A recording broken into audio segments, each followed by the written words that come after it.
بعض لوگ کہتے ہیں کہ ٹھیک ہے داڑھی اچھی بات ہے لیکن قرآن میں کدھر ہے؟ تو یہ قرآن والے لوگ بہت مصیبت پیدا کرتے ہیں۔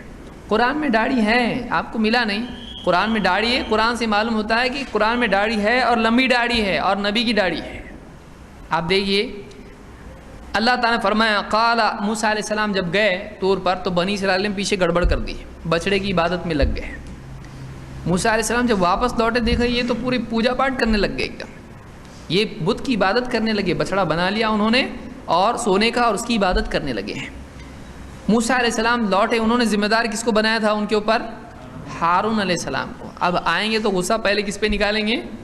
اپنے بھائی پر، کیونکہ یہ ذمہ دار ہے۔ قال یا ہارون ما منعك اذ رأيتهم ضلوا الا تتبعني افعصيت امری۔ آئے تو کہا کہ اے ہارون جب یہ بھٹک گئے تو تجھ کو کس چیز نے روک دیا میری پیروی کرنے سے، اور کیا تو نے میرے حکم کی نافرمانی کی؟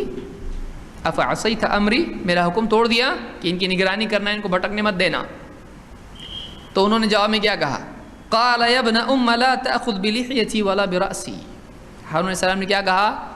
اے میری ماں کے بیٹے، یاد دلائے تو اپنے بھائی ہیں ہم دونوں، میں تھوڑی ایسا کروں گا۔ اے میری ماں کے بیٹے، میری داڑھی مت پکڑو اور میرے بال پکڑ کے مت کھینچو۔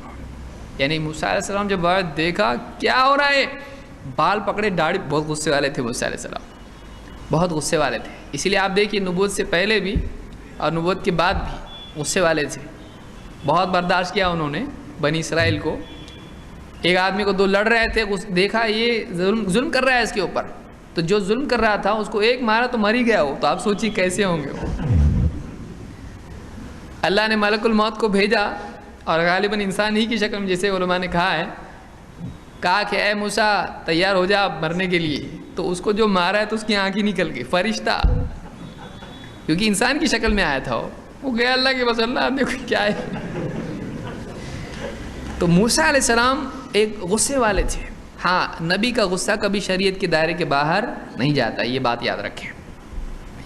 اور غصہ غلط چیز نہیں ہے، اللہ کو بھی غصہ آتا ہے بندے جب گناہ کرتے ہیں، تو غصہ فی نفس ہی برا نہیں ہے، لیکن غصے میں آ کر غلط کام کرنا برا ہے۔ تو انہوں نے بال پکڑے اور داڑھی پکڑ کے کھینچا ان کو، کہا میرے بھائی میری داڑھی، میرے سر کے بال مت کھینچو۔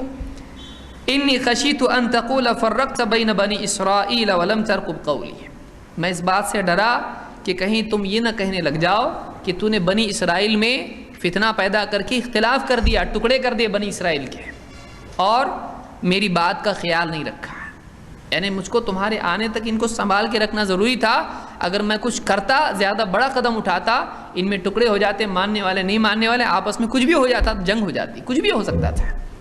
میں تمہارے آنے تک رکا رہا، تم آنے کے بعد سب صحیح کرو گے، میرے بس کی بات تو نہیں تھی یہ۔ تو اس آیت سے، یہ سورہ طٰہٰ کی آیت نمبر 92 اور 94، ان آیتوں سے آپ دیکھ سکتے ہیں کہ قرآن میں بھی یہ ملتا ہے کہ ہارون علیہ السلام کو داڑھی تھی، وہ نبی تھے، اور اتنی بڑی داڑھی تھی کہ پکڑ کے اس کو کھینچا جا سکتا تھا، چھوٹی نہیں کہ ایسا بالکل یا نہیں تھی، ایسا نہیں، داڑھی تھی ان کو۔ معلوم ہوا کہ یہ نبیوں کا طریقہ ہے داڑھی رکھنا، سمجھ میں اتنی بڑی کہ کم سے کم پکڑ میں آ سکے، اتنی تو داڑھی نبی سے، قرآن سے ثابت ہوتی ہے۔ تو قرآن میں اس کا تذکرہ ہے کہ نبیوں کا طریقہ یہ ہے۔